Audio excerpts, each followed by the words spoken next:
Se lancer dans la construction ou la rénovation de sa maison, et oui, c'est souvent le projet de toute une vie. Mais il faut être honnête, ce rêve peut aussi virer au cauchemar. Alors aujourd'hui, on va décortiquer ensemble les assurances qui sont franchement indispensables. Le but, que votre projet reste une super aventure et surtout pas un mauvais film. Alors, comment on fait pour transformer cette petite boule d'angoisse en une vigilance, disons, plus sereine? Eh bien, voilà le programme.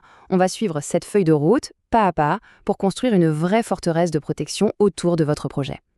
On est d'accord, construire sa maison, c'est une aventure incroyable, le projet d'une vie. Mais, il y a un mais, c'est aussi un investissement énorme, pas seulement en argent, mais aussi émotionnellement.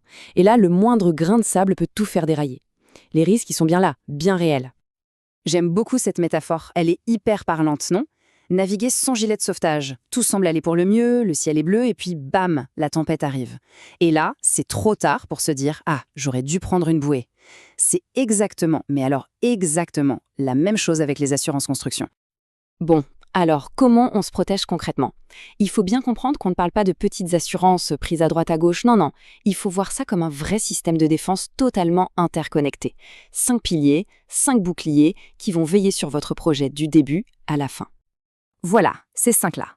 Garantie de livraison, dommage ouvrage, décennale, parfait achèvement et biennale.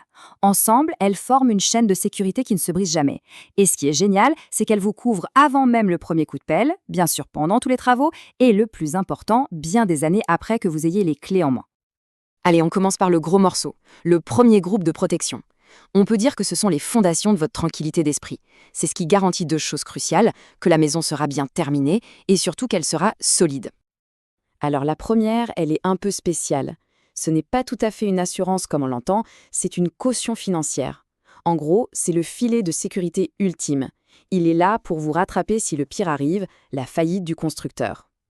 Et attention, ce n'est pas une option, c'est obligatoire pour tout contrat de construction de maison individuelle, le fameux CCMI. Le principe est simple, si votre constructeur met la clé sous la porte, le garant prend le relais, il trouve une autre entreprise et paie les surcoûts. Sans ça, je vous laisse imaginer le scénario catastrophe, un chantier à l'abandon, toutes vos économies parties en fumée et un crédit sur le dos pour une maison qui n'existera jamais. Le cauchemar absolu. On passe maintenant à votre bouclier personnel, votre assurance à vous en tant que maître d'ouvrage, la fameuse dommage ouvrage, ou DO. Son seul et unique objectif, c'est d'être rapide et efficace.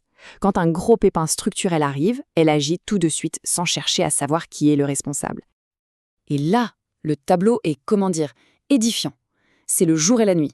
D'un côté, avec la DO, les réparations sont financées en moins de 3 mois. Le projet est sauvé.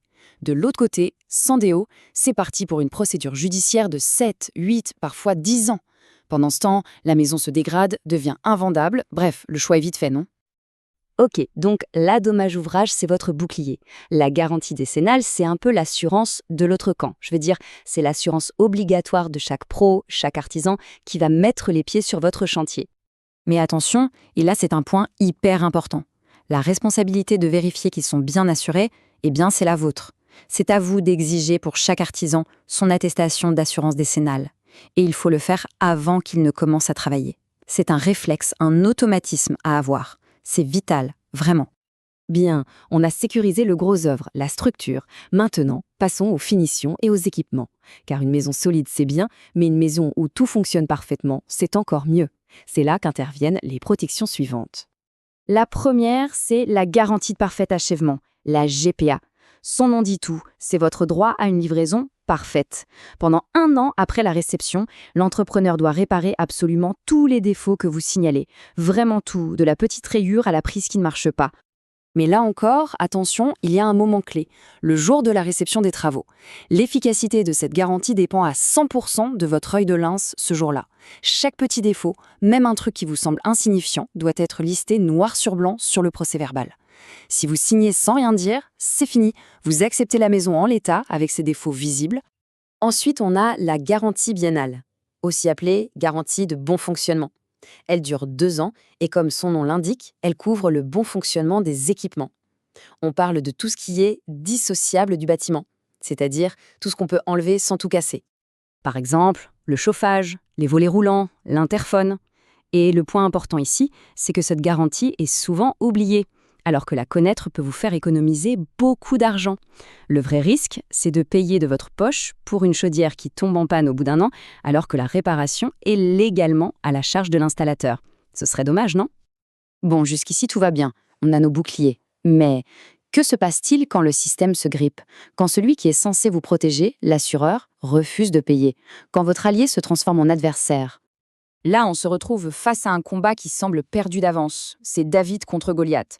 D'un côté, l'assureur, avec ses bataillons de juristes et d'experts, et de l'autre, vous. Seul, un peu perdu, et souvent complètement dépassé par le jargon technique et juridique. Alors comment on fait pour rétablir l'équilibre? Comment on se donne les moyens de se battre à armes égales? La réponse, c'est de faire appel à sa propre arme secrète, l'expertise technique indépendante.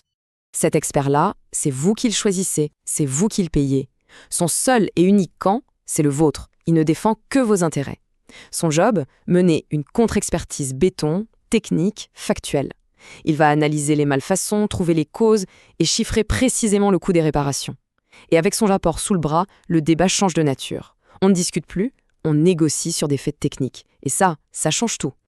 Et l'impact, il n'est pas que psychologique, il est aussi financier. Et même très concret. Les chiffres parlent d'eux-mêmes. Un dossier défendu par un expert d'assuré obtient en moyenne entre 20 et 50% d'indemnisation en plus. C'est énorme. On ne parle pas de quelques euros. Donc, pour résumer, l'expert d'assuré, ce n'est pas juste quelqu'un qui donne un deuxième avis. Non, son rôle est bien plus stratégique.